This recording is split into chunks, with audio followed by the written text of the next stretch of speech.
It is April 1977, Easter weekend in Krugersdorp, South Africa.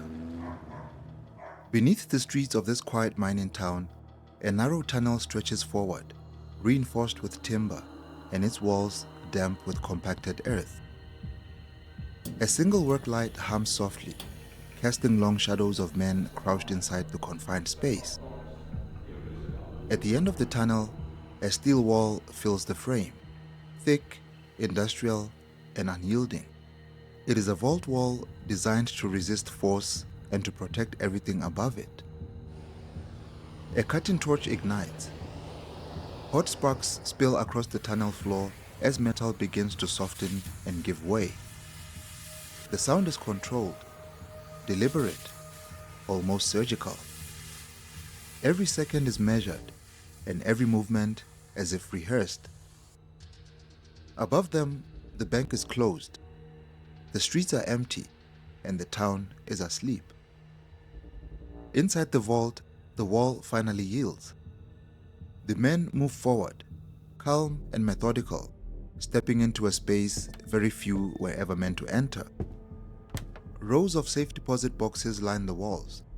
Stacks of currency sit untouched, and valuables collected over lifetimes wait silently in the dark. This is the moment everything has been building up to, and no one knows it's even happening.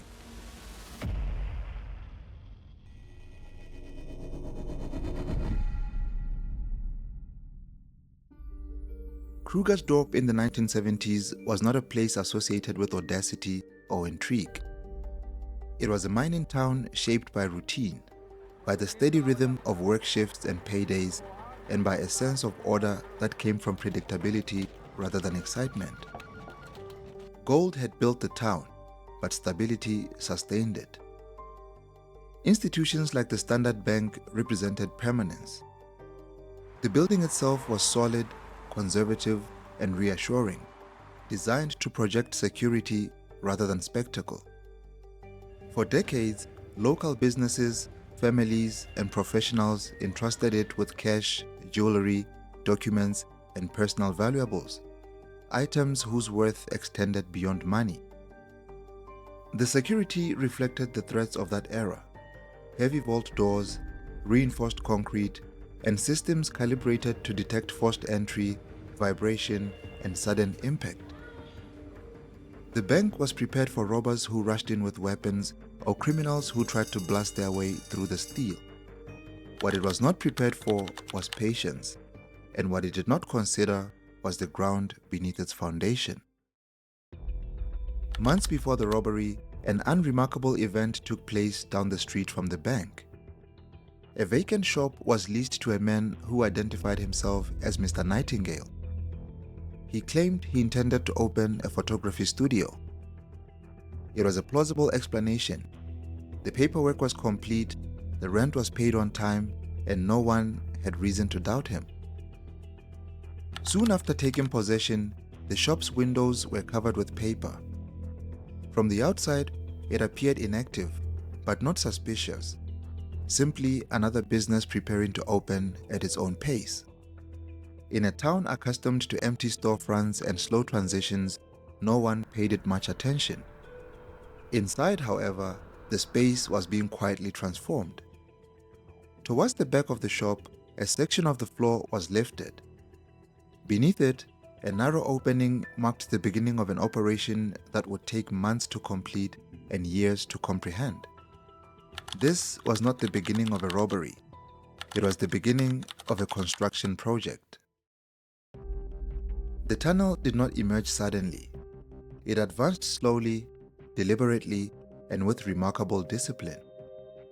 Using hand tools instead of machinery, the men began excavating beneath the shop floor, carefully choosing a route that would avoid underground pipes, electrical lines, and structural weak points.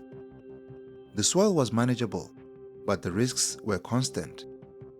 Any collapse could be fatal, and any excess noise could be noticed. To stabilize the tunnel, wooden beams were installed along the walls and ceiling, much like the supports used in mining shafts. This was not amateur work. It reflected an understanding of underground construction and long-term stability. The excavated soil posed another challenge. Dirt does not disappear on its own, and so, to avoid suspicion, it was packed into heavy bags and removed gradually, ensuring no visible accumulation and no unusual activity outside the shop. Construction sites in the vicinity, including industrial compressors, also helped mask the faint sounds of digging. Some of the work was done at night, when the town was quiet and attention elsewhere. Over a span of weeks and then months, the tunnel extended outward, passing beneath multiple buildings. It advanced meter by meter, invisible to everyone above. Reaching the bank was not enough. The tunnel had to arrive at a very specific point directly beneath the vault. This required more than just guesswork. Measurements had to be precise, distances had to be calculated, and alignments had to be confirmed.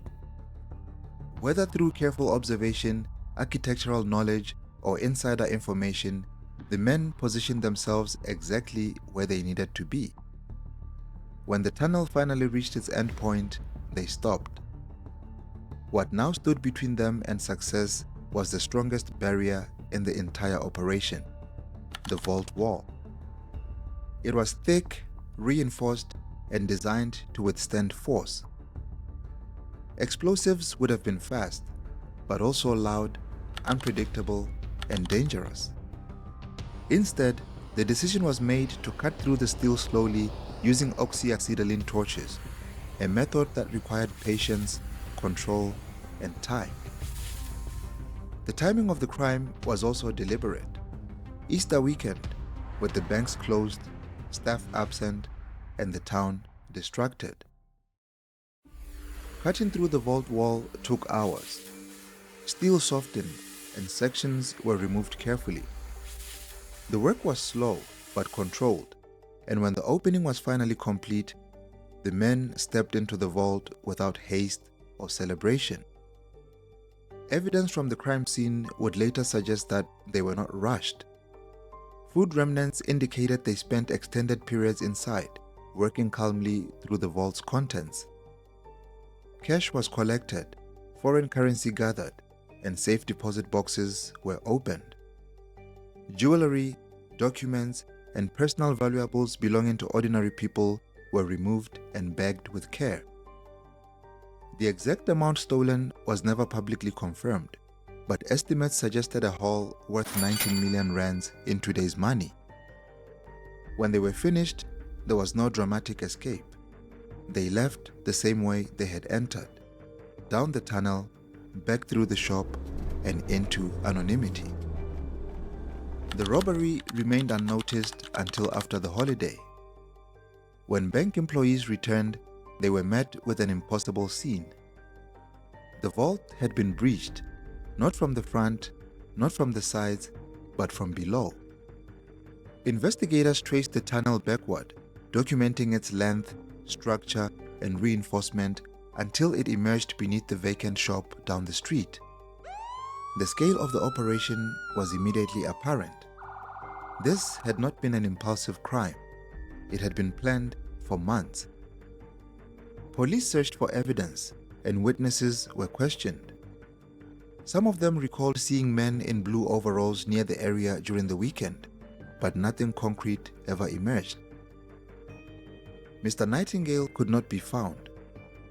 The identity had been fictitious, and there the trail ended.